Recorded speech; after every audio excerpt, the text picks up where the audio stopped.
for the Egyptian people to define. The United Nations stands ready to provide any assistance. Let's speak to our correspondent in Cairo for the very latest on the situation there. And of course, we're not naming our correspondent for security reasons. We heard the Vice President, Omar Suleiman, say a short while ago that the protests cannot continue for a very long time. What's the situation from what you've seen today? Well, the current situation certainly has quietened down considerably from earlier. Obviously, those massive crowds. Many of those who've turned up for the first time, it seemed to voice their support following the release of the Google executive Wael Ghanim yesterday, have gone home now. But there was a great sense of sort of renewed inertia in the square earlier, and certainly it still is there among those sort of camping out after today's events. I mean, one protester said to me she felt that today was like a new beginning all over again. So, yes, it was staunch and I think sort of possibly buoyed, if you like, by today's events. We're also hearing reports of, it's difficult to confirm numbers, but certainly groups of protesters now gathering in and around the Parliament building, setting up tents and sleeping out there. So again, a sort of indication of no matter what the government is doing, they're obviously standing by their demands and refusing to go. Yeah, and they seem to be taking these protests outside of the focal point, which is Liberation Square or Tahrir Square, as you're saying, by going to the Parliament. But let me ask you, I mean, today was a big day of concessions, as we saw on the part of the government. What do the protesters have to say about what the Vice President is offering? Well, it's interesting because they see these concessions, and there have been obviously a lot of them, let's not forget, as being bribes almost. And each bribe, so to speak, quote, is seen as a little victory. Yes, more concessions today from Suleiman, these independent committees looking at constitutional legislative reform. But let's not forget as well that Mubarak has agreed that he's going to step down. His son has resigned from the party as well. So there are these huge, great changes that were made that 3 weeks ago I think many here would never have believed could happen. But they see these, the protesters see these, as I say, as being sort of miniature victories, if you like. They call it sort of a half revolution.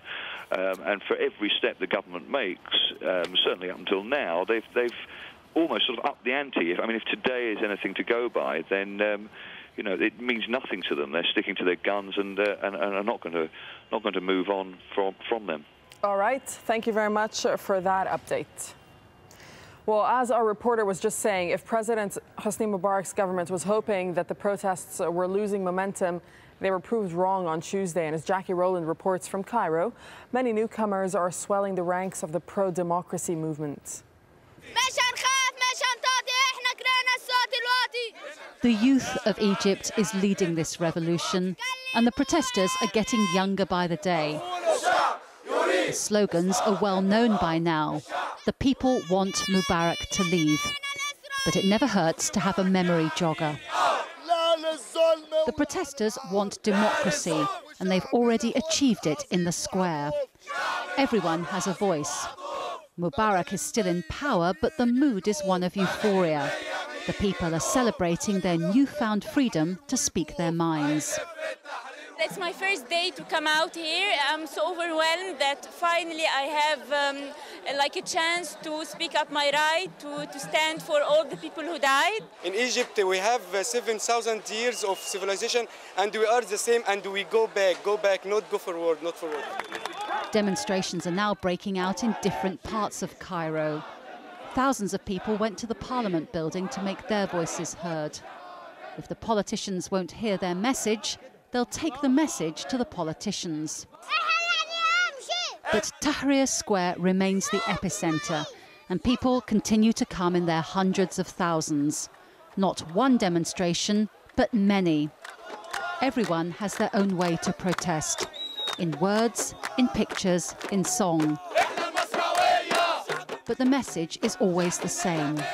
The people want the removal of the regime. The vigil in the square is turning into an endurance test. The slogans are the same. They're calling on Mubarak to leave now. But the people who come here day in and day out realise that they're in it for the long haul. Hundreds of people have died since this uprising began, but new Egyptians continue to be born. This is Sarah's first visit to the square. She's 1 month old. The writing on her headband says leave. Her father hopes she will grow up in a new Egypt. Jackie Rowland, Al Jazeera, Cairo. Let's speak to Ashraf Hijazi. He's the executive director of the Dubai Initiative at the Harvard Kennedy School, and he also sits on the National Policy Council of the Arab American Institute. That's a think tank on Arab issues, joining us from Newton, Massachusetts. So welcome to Al Jazeera. Thank you very much for joining us on the program. I'd first like to get your take on these concessions that we heard the Vice President come out and talk about today, Omar Suleiman. Are we seeing anything here more than committees being formed? Are we actually failing to see any reforms take place? Yeah, we're really not seeing anything concrete. There are promises of reforms to come, but there hasn't been anything actually done yet. And the concern is that people have no confidence in the Mubarak regime, and they've heard lots of promises before. So if all they're getting is promises and basically requests to trust that things will improve, I think that's a message that they're not going to accept. Okay. In terms of the protests, though, and the protesters, let me ask you, they're asking for, they're demanding that Mubarak steps down and steps down now. How practical is it that he actually does that, and their demand for a complete change and overhaul of the Egyptian regime? I think it's very possible for Mubarak to step down and without the government falling.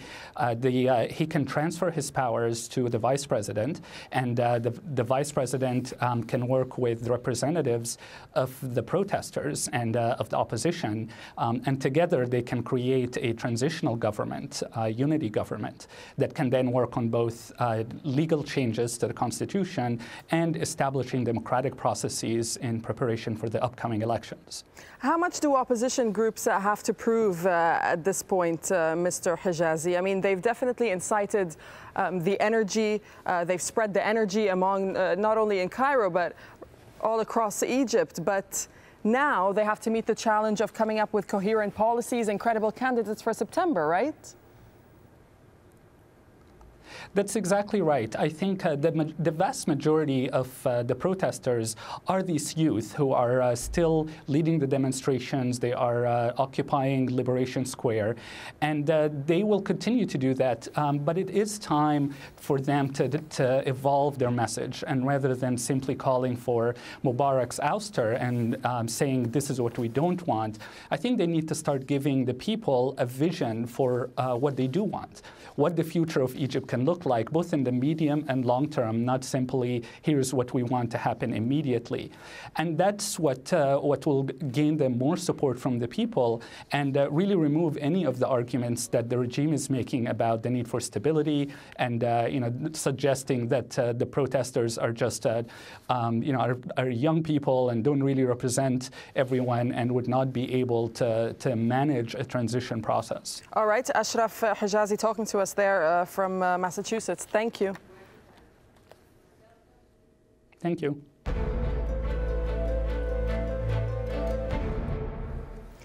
In other news, Southern Sudan's President Salva Kiir has returned home, promising to work with his northern counterpart, Omar al-Bashir.